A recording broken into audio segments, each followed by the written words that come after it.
Hello everyone, welcome to Sanjivani classes.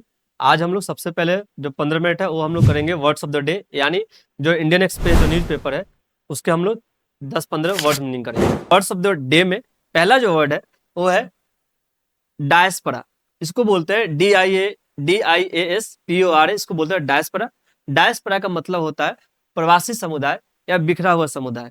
वो व्यक्ति जो अपने एरिया को छोड़ करके कहीं दूसरे देश में जाकर बस गया है उसको बोलते हैं डायस्पोरा।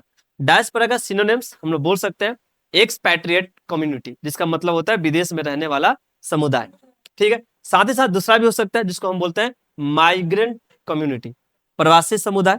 ठीक है, कोई व्यक्ति इंडिया का किसी जाकर अमेरिका में रह रहा है, ठीक है, यूक्रेन में रह रहा है या कहीं अदर कंट्री में रह रहा है, या किसी दूसरे जगह का व्यक्ति हमारे देश में भी रह रहा है, तो उसको भी हम क्या बोलेंगे? डायस्पोरा बोलेंगे, डायस्पोरा। ठीक है, या इसको बोलते हैं ओवरसीज पॉपुलेशन। ठीक है ना, यानी विदेश में रहने वाली आबादी। ठीक है, आप देख सकते हो जो आप समंदर को क्रॉस करके गया हुआ है, ठीक है, किसी दूसरे देश में जा गया हुआ है। आप सपोज कीजिए यहाँ का कोई व्यक्ति, ठीक है, जाके कोंगो में रहता है, अफ्रीका में, ठीक है, तो उसको हम क्या बोलेंगे? डायस्पोरा बोलेंगे। ठीक है, अगर इंडिया का है तो इंडियन डायस्पोरा। ठीक है, अगला है एमिग्रेंट कम्युनिटी। ठीक है, देश छोड़कर बाहर रहने वाला समुदाय, एमिग्रेंट जो जा चुका है। ठीक है, इसको हम ये भी बोल सकते हैं डिस्पर्स्ड पॉपुलेशन, मतलब बिखरी हुई आबादी। तो इसका दो मीनिंग होता है, एक होता है प्रवासी समुदाय और दूसरा होता है बिखरा हुआ समुदाय। ठीक है, इसका एंटोनिम्स क्या हो सकता है जिसमें हम बोल सकते हैं? अब बताओ, कोई बाहर रह रहा है, ठीक है, तो बाहर रह रहा है तो उसका यही होगा अपोजिट कि भाई हमारे यहाँ पे रहे, तो इसको हम बोलते हैं नेटिव पॉपुलेशन। ठीक है, नेटिव मतलब हो गया धान के जो यहाँ का मूल निवासी है, जो ओरिजिनल जो लोग हैं उसको बोलते हैं। साथ ही साथ हम इसको बोल सकते हैं होमलैंड पॉपुलेशन। ठीक है ना, होमलैंड पॉपुलेशन का मतलब हो गया अपने देश में रहने वाली आबादी। ठीक है, और इसको हम ये भी बोल सकते हैं लोकल कम्युनिटी, बोले तो स्थानीय समुदाय। ठीक है, तो हम यहाँ के क्या हो गए? लोकल कम्युनिटी हो गए, और जो बाहर में रह रहा है क्या हो गया? डायस्पोरा हो गया। ठीक है, नाउ एग्जाम्पल के लिए जैसे इसमें क्या बोला गया कि the Indian diaspora is spread across many countries. जो भारतीय जो प्रवासी है ये देश दुनिया में क्या हुए हैं? फैले हुए हैं। मालूम है आपको? ठीक है, दूसरा अगर हम बात करें, दूसरा जो वर्ड है आज का वो है लाइमलाइट। जैसा आपने सुना होगा, तो लाइमलाइट का मतलब होता है कि सुर्खियों में रहना। ठीक है, सुर्खियों में रहना, प्रसिद्ध होता है या चर्चे का केंद्र। आजकल आपको मालूम है कि बहुत सारी चीजें हैं जो सुर्खियों में रहती है, सोशल मीडिया के माध्यम से, न्यूज़पेपर में, चाहे कोई भी घटना हो सकती है। इसका अगर हम सिनोनिम्स बात करें तो इसको हम बोलते हैं स्पॉटलाइट। ठीक है ना, जिससे होता है लाइमलाइट, वैसे याद कर लेना क्या? स्पॉटलाइट। स्पॉटलाइट का मतलब होता है चर्चा का केंद्र। ठीक है, जिसके बारे में सब कोई बात कर रहे हैं कि अरे भाई ऐसा हो गया वैसा हो गया। ठीक है ना, इसको बोलते हैं स्पॉटलाइट बोलते हैं। इसको हम बोलते हैं फेम बोलते हैं। फेम मतलब प्रसिद्धि। ठीक है, पॉपुलैरिटी हो गई। ठीक है, आप बोल सकते हो। इसका अपोजिट वर्ड क्या हो जाएगा? आप सपोज करो कोई बहुत फेमस है, चाहे वो कोई भाई कुछ जो टॉपिक्स हैं वो काफी चर्चा का केंद्र है, इसका अपोजिट वही हो सकता है कि भाई जिसके बारे में कुछ बात ही ना हो, तो इसको हम बोलते हैं, क्या बोलते हैं? ऑब्सक्योरिटी बोलते हैं। ठीक है ना, ऑब्सक्योरिटी का मतलब होता है गुमनामी। ठीक है ना, लोग बोलते हैं ये गुमनामी का जिंदगी जी रहा है यार, इसको भाई मतलब इसके बारे में कोई जानता ही नहीं है। या इसको हम बोलते हैं एनोनिमिटी बोलते हैं। ठीक है ना, क्या बोलते हैं हम लोग? एनोनिमिटी बोलते हैं। इसको मतलब अनाम रहना, अनाम मतलब बेनाम। समझ में आई बात? मतलब बिना नाम के, बिना किसी प्रसिद्धि के। ठीक है ना, तो आपको मालूम है दो तरह के लोग, एक काफी पॉपुलर है, एक वो व्यक्ति है जिसको कोई जानता तक नहीं है। एग्जाम्पल के लिए आपको मालूम है आज के समय में social media can bring anyone into the limelight overnight. आपको मालूम है सोशल मीडिया आजकल ऐसा है कि कोई वायरल हो जाता है ना, कोई भी क्या हो सकता है, रातों रात स्टार बन सकता है। ठीक है, तो इसमें हमने प्रयोग कर दिया लाइमलाइट। ठीक है, दूसरा एग्जाम्पल कोई पूछे, जैसे आपने देखा हो छावा मूवी देखा होगा, तो हम इसमें बोल सकते हैं कि after the movie Chhaava became hit, जैसे मूवी छावा जो है हिट हुई, Akshaye Khanna came into limelight. Akshaye Khanna क्या आ गए? सुर्खियों में आ गए। आपको मालूम है पहले उनकी जो मूवी जो है बहुत कम लोग जानते थे, लेकिन जब वो आया उसके बाद क्या हो गए? भाई नेम फेम हो गया। एक दो मूवी वो भी रिजेक्ट कर दिए, है ना, ईगो में। आगे समझते हैं। ठीक है, अगला वर्ड है लिंचिंग। लिंचिंग क्या होता है? इसको बोलते हैं लिंचिंग। लिंचिंग का मतलब होता है कि भीड़ द्वारा किसी व्यक्ति की पिटाई या हत्या, और बिना किसी कानूनी कार्रवाई के। मतलब जब सजा आपको भीड़ देने लगती है। ठीक है, भीड़ जब आपको सजा देने लगती है, आपको मालूम है हमारे देश में पुलिस है, कोर्ट है ना, इन सबको नजरअंदाज करके जब भीड़ फैसला लेने लगती है, किसी व्यक्ति को मार देती है, किसी व्यक्ति को पीट देती है, तो उसको हम क्या बोलते हैं? इसको हम बोलते हैं लिंचिंग। ठीक है ना, हमने बताया था। और वो जो भीड़ होती है वो क्या होती है? गुस्से वाली भीड़ होती है, इसी को हम बोलते हैं मॉब। याद आ रहा हो, हमने पिछले क्लास में एक एग्जांपल दिया था, क्राउड। क्राउड का जस्ट क्राउड क्या होता है? शांत होता है। और जो मॉब क्या होता है? एकदम गुस्से वाला होता है। तो देखो यहाँ पे हो जाएगा मॉब किलिंग, भीड़ द्वारा हत्या, है ना। कई बार क्या होता है हमारे, आपको मालूम है देश में होता रहता है, किसी को शक, हाँ किसी दंगा हो जाता है, किसी को शक के नजर से देख करके उसको क्या कहता है, भीड़ आती है और सीधा क्या करती है, मार देती है। और आप समझ सकते हो इसको लेकर के। आगे आता है या इसको बोलता है एक्स्ट्रा जुडिशियल किलिंग, मतलब कानून के बाहर की हत्या। आई बात समझ में, मतलब जो काम कानून को करना चाहिए, पुलिस को करना चाहिए, वो कौन कर रहा है, भीड़ कर रही है। आई बात समझ में, भीड़ कर रही है, इसी को हम बोलेंगे लिंचिंग। जैसे आपको मालूम है, अब इसका अपोजिट क्या हो जाएगा, इसका अपोजिट क्या हो जाएगा, इसका अपोजिट हो जाएगा लीगल पनिशमेंट। पनिशमेंट आप दीजिए, ठीक है, लेकिन क्या होना चाहिए, लीगल होना चाहिए। उसके लिए क्या बना हुआ है, उसके लिए कोर्ट बना हुआ है, पुलिस जो है उसके लिए है, ठीक है। अभी आप रिसेंट घटना देख सकते हो आप लोग, कहाँ की, उत्तम नगर की।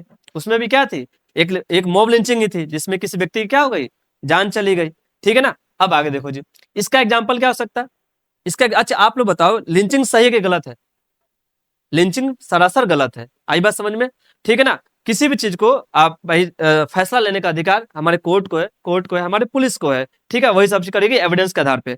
ये लोग बिना किसी प्रमाण के किसी व्यक्ति को मार दिए, पीट दिए, ये इसको हम क्या बोलेंगे, लिंचिंग बोलेंगे। एग्जाम्पल देखो, अच्छा इसके अलावा इसके भी, अब देखो इसमें देख सकते हो आप लोग, social awareness is important to stop lynching. आई बात समझ में, भाई सोशल अवेयरनेस जरूरी है लिंचिंग को रोकने के लिए, वरना आप बताओ अगर भीड़ ऐसे फैसला लेती रही तो क्या होगा, निर्दोष लोग मारे जाएंगे, फिर कोर्ट कचहरी किस लिए है। आई बात समझे। और लिंचिंग से क्या होता है बता रहे हैं, लिंचिंग से डेमोक्रेसी खतरे में आती है, लोकतंत्र। आई बात समझ में। तो आपको मालूम है, इसे हमें दूसरा एग्जांपल ये भी दे सकते हैं कि lynching is threaten for the spirit of democracy, ठीक है, लोकतंत्र की आत्मा के लिए ये बहुत बड़ी खतरा है, कौन, मॉब लिंचिंग, ठीक है। हाँ वो चीज लॉ एंड ऑर्डर। नाउ अगर हम तीसरी बात, तीसरा जो ये जो वर्ड है चौथा, अगर हम इसकी बात करें तो इसको बोलते हैं अलेज। क्या बोलते हैं, अलेज। अलेज, अलेज का मतलब होता है आरोप लगाना, ठीक है, आरोप लगाना होता है, या दावा करना बिना किसी प्रमाण के, ठीक है, आप समझ सकते हो, ठीक है। इसी का सिनोनिम्स क्या होगा, इसी को बोलते हैं अक्यूज। क्या बोलते हैं, अक्यूज बोलते हैं। अक्यूज का मतलब भी क्या होता है, आरोप लगाना, ठीक है। चाहे होता है इसको भाई ये चार्ज लगा हुआ है, अभी प्रमाणित नहीं हुआ है, बस बिना किसी प्रूफ के उसके ऊपर ये चार्ज लगा दिया गया है, ठीक है। तो इस चार्ज मतलब क्या होता है, आरोप लगाना होता है। इसका एंटोनिम्स क्या हो जाएगा, इसका एंटोनिम्स ये होगा कि भाई अगर आपने आरोप लगाया है तो आप जस्टिफाई कीजिए, सिंपल सी बात है। तो जस्टिफाई हो जाए, जस्टिफाई का मतलब होता है पुष्टि करना होता है। साथ ही साथ वेरीफाई, आपको मालूम है कुछ भी घटना घटती है तो पुलिस क्या करती है, वेरीफाई करती है, तो यह उसका हो जाएगा सत्यापित करना। या बोलता है कि भाई अगर आपने आरोप लगाया हुआ है तो आप इसको प्रूव कीजिए, साबित कीजिए, तो ये भी क्या हो जाएगा, इसका एंटोनिम्स हो जाएगा, ठीक है। Example, journalist allege corruption in the education department. Journalist मतलब क्या होता है मालूम आपको, पत्रकार ने क्या किया है, जो शिक्षा विभाग है उसके ऊपर भाई करप्शन का चार्ज क्या हुआ है, लगाया हुआ है, उसके ऊपर करप्शन का, भ्रष्टाचार का आरोप लगाया हुआ है, ठीक है ना। तो ये था आज का वर्ड्स ऑफ द डे, ठीक है, इसको हम यहीं पे रोकते हैं, ठीक है। अब हम बात करेंगे बेसिक ग्रामर में। सबसे पहले हम पढ़ेंगे पार्ट्स ऑफ स्पीच, ठीक है। और पार्ट्स ऑफ स्पीच टोटल कितने होते हैं, 8 होते हैं, जिसमें आपको पता है noun, pronoun, adjective, verb, adverb, preposition, conjunction और इंटरजेक्शन, ठीक है। ये 8 चीजें होती हैं, इसको हम लोग बारी बारी से पढ़ेंगे, ठीक है। लेकिन हम पहले इसको पहले पहचानेंगे कि क्या होता है और ये कैसे होता है, ठीक है। अब देखो, एक हम आपके सामने ना एक सेंटेंस देने जा रहे हैं, ठीक है, सेंटेंस वो देखना। जैसे मैंने बोला पहले आप लोग हेडिंग डाले ना, पार्ट्स ऑफ स्पीच, ठीक है, पार्ट्स ऑफ स्पीच मतलब हुआ, अरे वो बुद्धि, अरे उस बुद्धिमान लड़के ने एग्जाम में एक अच्छे से आंसर लिखा और उसकी सबने क्या की, प्रशंसा की, ठीक है। अब हम आते हैं इसमें बारी बारी से, एक बार ना पार्ट्स ऑफ स्पीच को हम लोग देखते हैं, ठीक है, किसमें क्या आठों के आठों पार्ट्स ऑफ स्पीच है क्या, ठीक है। एक बार इसमें पता करते हैं, उसके बाद हम लोग आगे बढ़ेंगे। आए समझ में, ओ मतलब होता अरे, ठीक है। The smart boy quickly wrote a good answer in the exam and everyone praise him, ठीक है। अब हम आते हैं पार्ट्स ऑफ स्पीच कौन कौन सा आता है, ठीक है, आप लोग मेरी हेल्प करना, ठीक है। अच्छा एनीवन को बता सकते हैं कि ये कौन सा पार्ट्स ऑफ स्पीच है, ओ जिसमें नोट ऑफ एक्सक्लेमेशन लगा हुआ, इसमें नोट ऑफ एक्सक्लेमेशन लगा हुआ, इंटरजेक्शन, बहुत अच्छे। ये क्या हो गया, ये हो गया इंटरजेक्शन, बहुत अच्छे, ठीक है, इसको हो गया, इसको हम बोलेंगे इंटरजेक्शन, ठीक है। कोई बताएगा द क्या है, द जो है ये पार्ट्स ऑफ स्पीच इसमें आता है, ये डिटर्मिनर्स में आता है, ठीक है। तो ये क्या हो गया, ये हो गया डिटर्मिनर्स हो गया। हम ऐसा करते हैं यहाँ पे साथ में लिखते जाए, हाँ हाँ हाँ, हिंदी में विस्मादिक बोलते हैं। तो ये क्या होगा, ये हो गया डिटर्मिनर्स हो गया, क्या हो गया, डिटरमिनर्स हो गया, ठीक है, डिटरमिनर हो गया। अच्छा, स्मार्ट क्या है? स्मार्ट कौन सा पार्ट्स ऑफ स्पीच है? स्मार्ट जो है, देखो नाउन है, लड़का है लेकिन कैसा है? स्मार्ट है, तो ये क्या हो गया? ये हो गया एडजेक्टिव हो गया। बहुत अच्छे। अच्छा, बॉय क्या हो जाएगा? नाउन हो जाएगा। अच्छी बात है। क्विकली क्या हो जाएगा? आप लोग ध्यान रखना, जिस भी वर्ड में एल वाई लगा होता है वो हमेशा एडवर्ब होता है, ठीक है? स्मार्टली, क्विकली, ठीक है, तो ये हो जाएगा एडवर्ब हो जाएगा, एडवर्ब। रोट क्या हो जाएगा? आपको मालूम है, राइट में लिखना, और राइट का V2 वर्ब सेकंड फॉर्म होता है, क्या होता है? रोट होता है, तो ये हो गया वर्ब हो गया, ठीक है। अच्छा, और क्या हो गया? और फिर से क्या हो गया? आर्टिकल हो गया, या इसको हम कह सकते हैं डिटरमिनर्स में कर सकते हैं, डिटरमिनर हो गया, ठीक है, या आप इसको आर्टिकल ही बोल सकते हैं, ठीक है, वो हम विशेष क्लास में आपको दिखाएंगे। अगला हो गया गुड। गुड क्या हो जाएगा? गुड, ठीक है, आंसर है, आंसर क्या? अच्छा है, आंसर है लेकिन कैसा है? अच्छा है, गुड है, इसकी विशेषता बता रहा है, तो ये क्या हो जाएगा? ये हो जाएगा एडजेक्टिव हो जाएगा, ठीक है। आंसर क्या होगा? Answer anyone? आंसर कौन सा पार्ट्स ऑफ स्पीच होगा? आंसर, आंसर जो हो जाएगा, ठीक है, विशेषता बता रहे हैं, और विशेषता एडजेक्टिव हमेशा नाउन या प्रोनाउन की विशेषता बताता है, तो ये प्रोनाउन हो नहीं सकता है, तो क्या हो जाएगा? नाउन होगा, ठीक है, ये होगा नाउन, ठीक है। अच्छा, इन क्या होता है? इन आपने पढ़ा होगा, इन, एट, ठीक है, ओवर, ये होता है प्रीपोजिशन होता है, ठीक है, इसको बोलते हैं प्रीपोजिशन। अच्छा, द क्या हो जाएगा? फिर आपको मालूम है डिटरमिनर हो जाएगा, ठीक है, तो बार बार हम नहीं लिख रहे हैं, ठीक है। एग्जाम क्या हो जाएगा? एनीवन आप में से कोई बताएगा? एग्जाम क्या होगा? कौन सा पार्ट ऑफ स्पीच होगा? एग्जाम जो होगा ये होगा नाउन, ठीक है, नाउन होगा, नाउन होगा। हम क्लास में जब पढ़ाएंगे धीरे सब कुछ क्लियर हो जाएगा। अच्छा, एंड क्या होगा? एंड क्या कर रहा है? यहाँ पे सेंटेंस को जोड़ रहा है, और जोड़ने का काम कौन सा करता है? पार्ट्स ऑफ स्पीच, वो करता है कंजक्शन, ठीक है, कंजक्शन, कंजक्शन। अच्छा, एवरीवन क्या है? एनीवन आप में से? एवरीवन, एवरीवन कौन सा पार्ट्स ऑफ स्पीच है? आप में से कोई बता सकता है? No no no, preposition is not. Everyone, anyone, someone? No, this is the pronoun, pronoun, pronoun, ठीक है, ये प्रोनाउन का हिस्सा। अब उसमें प्रोनाउन पढ़ाएंगे तो हम आपको बताएंगे, ठीक है। अगला होगा प्रेज। प्रेज क्या होगा? वर्ब है, ईडी लगा हुआ है, ये क्या होगा? वर्ब हो गया, ठीक है। अच्छा, हिम क्या है? Him, him anyone? Him, him जो है प्रोनाउन होता है, हिम प्रोनाउन होता है, ठीक है, ये क्या हो गया? ये हो गया प्रोनाउन हो गया, ठीक है, हिम हो गया प्रोनाउन। अच्छा, ऐसा करते हैं, एक बार हम टिक लगा ले कि हमने क्या क्या इस सेंटेंस में आठों के आठों आ गए क्या पार्ट्स ऑफ स्पीच, ठीक है। अब देखो जी, पहले हम देखते हैं एक बार, ठीक है, हम लेकर चलते हैं ये वर्ड्स, ठीक है। देखो जी, नाउन दिखाई दे रहा है कहीं? नाउन, तो ये क्या हो गया? ये हो गया नाउन, एक ये भी हो गया, और नाउन कहाँ पे हो गया? और एग्जाम हो गया, ठीक है, और क्या हो गया? ये हो गया, ये हो गया नाउन, ठीक है। नाउन के बाद क्या आता है? प्रोनाउन आता है, तो प्रोनाउन में यहाँ पे प्रोनाउन आपका क्या हो जाएगा?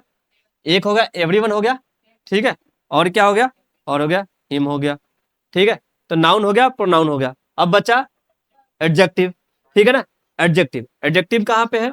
एडजेक्टिव आप देख सकते हो, एक स्मार्ट वाला एडजेक्टिव हो गया, ठीक है, और हो गया ये हो गया गुड हो गया एडजेक्टिव। एडजेक्टिव बाद क्या आता है? एडवर्ब आता है, ठीक है, तो एडवर्ब कहाँ हो गया? क्विकली हो गया, एडवर्ब हो गया, ठीक है। एडवर्ब के बाद क्या आता है? एडजेक्टिव बाद वर्ब आता है। वर्ब तो हमने खरीद दिया था, वर्ब क्या हो गया? रोट वाला हो गया, और एक यहाँ पे हो गया प्रेज हो गया, वर्ब हो गया। एडवर्ब हमने बता दिया, क्विकली हो गया एडवर्ब। एडवर्ब के बाद क्या होता है? प्रीपोजिशन आता है, और प्रीपोजिशन हमने यहाँ पे कवर कर दिया है, प्रीपोजिशन, ठीक है। और भी कहीं है प्रीपोजिशन? नहीं है। प्रीपोजिशन के बाद कंजक्शन। कंजक्शन क्या होता है? जो सेंटेंस को जोड़ता है, और ये रहा कंजक्शन हो गया। और इंटरजेक्शन, विस्मयादिक बोधक, ये क्या हो गया? ये सबसे ऊपर हो गया। आई बात समझ में? यानी हमने यहाँ पे देखा एक सेंटेंस में ऑल पार्ट्स ऑफ स्पीच, ठीक है। अब इसमें हम लोग क्या करेंगे, एक एक करके डेफिनेशन के साथ, इनके रूल्स के साथ और एग्जाम्पल के साथ हम लोग आगे बढ़ेंगे, ठीक है। फिलहाल आज की क्लास के लिए आपको 2-3 रूल लिखवा दे रहे हैं, ठीक है, वो आपको ध्यान में रखना है। आपको हमेशा जब तक आपको आखिरी क्लास तक पढ़ोगे तब तक ध्यान में रखना है कुछ रूल्स, ठीक है। 3-4 रूल लिखवा रहे हैं, उसको आप ध्यान में रखिए। डिटर्मिनर्स, हाँ डिटर्मिनर्स में आर्टिकल भी आता है, ठीक है ना। बाकी हम बताएंगे, सारा मिक्स रहता है, ठीक है ना। दिस दैट दी जो few the few little little the little, ठीक है, सारा जो है एक मिक्स होता है, इसी को हम बोलते हैं डिटर्मिनर्स बोलते हैं। हाँ ठीक है, जो डिटरमाइन करता है। हम लोग अब देखो हमारे सिलेबस में क्या है, इन सबको एक एक करके पढ़ना है, ठीक है। और इनके अपने क्या है, रूल्स एंड रेगुलेशन भी है, साथ में हमें पढ़ना है। अब देखो ये तो आपका सिलेबस हो गया, साथ में हमें इनके साथ पढ़ना है टेंस पढ़ना है। टेंस, टेंस के बाद हम लोग पढ़ेंगे voice, active voice, passive voice, narration, direct speech, indirect speech. उसके बाद हम लोग पढ़ेंगे सिंटेक्स, उसमें साथ में हम पढ़ेंगे क्वेश्चन टैग पढ़ेंगे, ठीक है, क्वेश्चन टैग वो भी हम आपको साथ में बताएंगे। अच्छा फिलहाल हम आते हैं पहले 4 नियम पे आते हैं, ठीक है। और आप लोग कोशिश करना घर जा करके कि एक ऐसा सेंटेंस बनाए जिसमें ये सारा पार्ट्स ऑफ स्पीच आ जाए, ठीक है। बाकी हम आगे बढ़ते हैं, देखा, ठीक है। देखो जी, तो रूल 1, रूल 1 आपने हेडिंग डालना, रूल नंबर 1। रूल नंबर 1 क्या है कि किसी भी सेंटेंस में पहले रहेगा सब्जेक्ट, ठीक है, उसके बाद आएगा वर्ब, उसके बाद आएगा ऑब्जेक्ट। ये रूल नंबर 1 है, ठीक है। पहले किसी भी सेंटेंस में आएगा सब्जेक्ट, वर्ब या ऑब्जेक्ट, ठीक है। कई बार दुनिया का सबसे छोटा सेंटेंस एनीवन आप में से कोई बता सकता है जिसमें ऑब्जेक्ट भी है भी नहीं, जैसे आई एम, ठीक है, आई है, ठीक है, जैसे मैं हूं, ठीक है ना। ये भी हो सकता है कोई अगर पूछे तो, खैर देखना। रूल नंबर 2, रूल नंबर 2 ये है कि जो भी ये सब्जेक्ट होगा, अगर हम बात करें सब्जेक्ट और ये ऑब्जेक्ट की बात करें तो इधर देखना, सब्जेक्ट, सब्जेक्ट हमेशा और हमेशा या तो नाउन होगा, नहीं तो क्या होगा, प्रोनाउन होगा, हमेशा। इसके अलावा और कुछ हो ही नहीं सकता है। सब्जेक्ट हमेशा या तो क्या होगा, नाउन होगा, नहीं तो प्रोनाउन होगा। ऑब्जेक्ट भी क्या रहेगा, ऑब्जेक्ट भी यही रहेगा, या तो नाउन होगा, नहीं तो क्या होगा, प्रोनाउन होगा, ठीक है। एग्जाम्पल दे, एक एग्जाम्पल देते हैं आप लोग को, ठीक है जी। आप लोग देखना धीरे धीरे ऊपर हम करते हुए बढ़ते हैं। रूल नंबर 2 समझना, एग्जाम्पल देखो, एग्जाम्पल है children are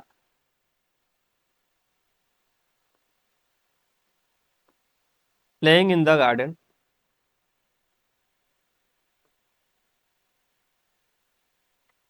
they are very happy, ठीक है। इसका हिंदी क्या हुआ, इसका हिंदी यही हुआ कि बच्चे गार्डन में खेल रहे हैं और वे काफी क्या है, खुश है, ठीक है। अब आते हैं यहां, समझो आप लोग। अब आप बताओ ये क्या हो गया, सब्जेक्ट हो गया, ठीक है। अब बताओ सब्जेक्ट या तो नाउन होगा, नहीं तो क्या होगा, प्रोनाउन होगा, या तो नाउन होगा, नहीं तो क्या होगा, प्रोनाउन होगा। अच्छा बताओ चिल्ड्रन प्रोनाउन हो सकता है क्या, नहीं होगा, तो ये क्या हो गया, नाउन होगा। अच्छा एक तो ये तरीका होगा। दूसरा तरीका आपको पता है कि, अच्छा ये बताओ दे क्या है, दे क्या है, दे नाउन है कि प्रोनाउन है, प्रोनाउन है, बहुत अच्छा, ठीक है, काफी अच्छा, ठीक है, प्रोनाउन, आपने बात कह दी, प्रोनाउन। अच्छा प्रोनाउन किसके बदले में आता है, नाउन के बदले में। अच्छा ये बताओ यहाँ पे दे किसके बदले में आया हुआ है, चिल्ड्रन के बदले में आया हुआ है। तो इससे भी प्रूफ होता है कि ये क्या हो गया, हमारा सब्जेक्ट या तो नाउन होगा, नहीं तो प्रोनाउन होगा, तो ये क्या है, ये नाउन है। आई बात समझ में। याद रखना सेंटेंस जब हम दोबारा जब रिपीट करते हैं तो सेम नाउन नहीं लाएंगे। जैसे राम आम खाता है, ठीक है, राम यहाँ जाता है, राम वहां जाता है, बार बार रिपीटेशन को कम करने के लिए प्रोनाउन का इस्तेमाल किया गया है, ठीक है। इसलिए तो हम यहाँ से प्रूव कर सकते हैं कि प्रोनाउन वो होता है जो नाउन के बदले में आता है, ठीक है। और यहाँ पे दे किसके बदले में आया हुआ है, चिल्ड्रन के बदले में आया हुआ है, इसलिए ये क्या हो गया, नाउन हो गया, ठीक है। कोई बोले कि इसको प्रूव करो कि नाउन कैसा है, तो बता सकते हो ना, ठीक है। पहला हमने क्या बताया कि भाई आपको इतना पता है ये सब्जेक्ट है, सब्जेक्ट होगा तो क्या होगा, दो ही होगा, या तो नाउन होगा, नहीं तो प्रोनाउन होगा। अच्छा ये प्रोनाउन हो नहीं सकता है, ठीक है। तो इतना मेरे को पता है कि जब दो ही ऑप्शन है, इतना मेरे को पता है कि प्रोनाउन नहीं होगा तो क्या होगा, नाउन होगा, ठीक है। दूसरा प्रूफ ये चीज कि भाई इसके बाद हमने अगला सेंटेंस लिखा हुआ है, उन्हीं के लिए लिखा हुआ है, और ये जो है दे प्रोनाउन है, प्रोनाउन हमेशा किसके लिए आता है, नाउन के बदले में आता है, तो ये लिख दिया, ठीक है। अच्छा एनीवन आप में से कोई बताएगा, हमने बोला वॉकिंग, वॉकिंग क्या है, नाउन है कि प्रोनाउन है, या वर्ब है? वर्ब है पक्का? 100%? ठीक है, ठीक है, पक्का ना? बाद में बदलोगे तो नहीं? ऑन कैमरा बता रहे हैं, नहीं बदलोगे ना? वर्ब है, ठीक है, देखते हैं क्या होता है। ठीक है, एक एग्जाम्पल, ठीक है, देखो जी, एग्जाम्पल देखना, ये पहला एग्जाम्पल था, ये दूसरा एग्जाम्पल। ठीक है, मैंने बोला walking is a good exercise,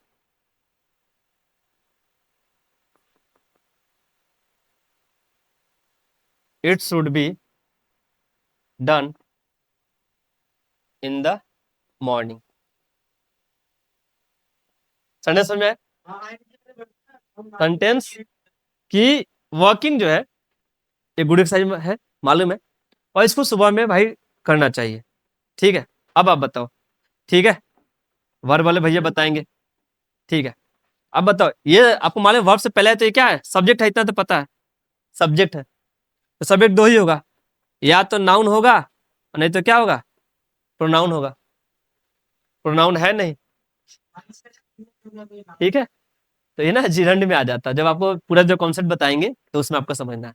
देखो, अगर सिंगल कोई बोले वॉकिंग, जैसे मैं बोलूं आई एम वॉकिंग, तब ये वहां पे वॉकिंग क्या हो गया? वर्ब हो गया। आ रही बात समझ में? तो ये ना प्लेस का खेल है। ठीक है, तो ये समझिए, ध्यान रखना। तो हम बताएंगे। अब बताओ, वॉकिंग प्रोनाउन हो सकता है? नहीं, तो ये क्या बच गया? नाउन। अच्छा, दूसरा तरीका, मैंने बोला walking is a good exercise, it should be done in the morning. ये कब होनी चाहिए? सुबह में होनी चाहिए। अब बताओ, इट क्या है? प्रोनाउन है, और प्रोनाउन किसके बदले में आता है? नाउन के बदले में आता है। तो देखो, इससे भी प्रूफ हो गया कि वॉकिंग क्या है? नाउन। आ रही बात समझ में? ठीक है, ये रूल नंबर 2 था। अब आते हैं रूल नंबर 3 पे आते हैं, उसके बाद क्लास ओवर करेंगे।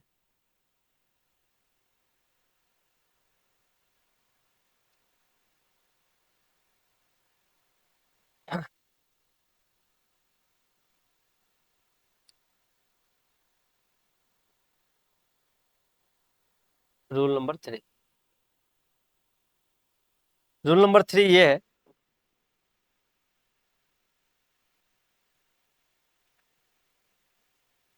कि